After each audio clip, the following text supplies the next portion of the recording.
Samantala patuloy na nakararanas ang karamihan sa mga residente sa Cebu City ng mahina o lang sapat na supply ng tubig. Bunsod yan ng pananalasa ng El Nino sa buong probinsya. Yan ang ulat ni Jessie Atienza na PTV Cebu. 5 beses sa isang araw kinakargahan ng tubig ang water tanker na ito sa barangay San Nicolas proper. Galing sa deep well ang tubig at ipinamimigay sa mga residenteng hirap makakuha ng tubig bunsod ng El Nino. Aminado ang kapitan ng barangay, tumatawid na sila minsan sa mga kalapit na barangay para lang makapamahagi ng tubig sa mga residente. Wala na talagang figures kasi iba't ibang barangay na yung binigyan namin. Pastag ibang barangay? Pati ibang barangay. Kahit tumawag lang sila sa akin, Kap, pwede ba kami makasingit dyan, makakuha kami ng water. So, sige, dalhan lang namin, pero unahin mo namin yung aming mga sityo.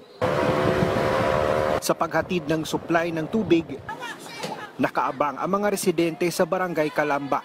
Tuwang-tuwa na tila ba nakadiskubre ng ginto. Isa sa matyagang nakapila si Nanay Laura.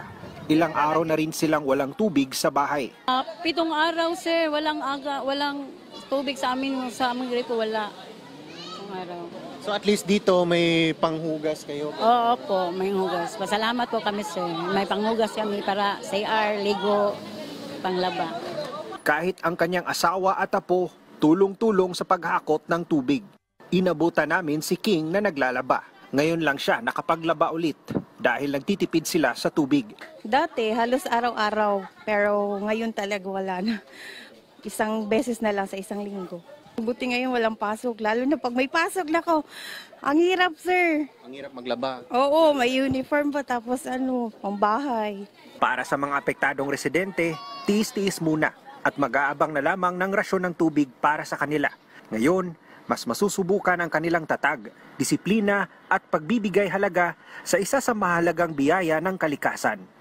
Mula sa PTV Cebu, Jessie Atienza para sa Pambansang TV sa Bagong Pilipinas.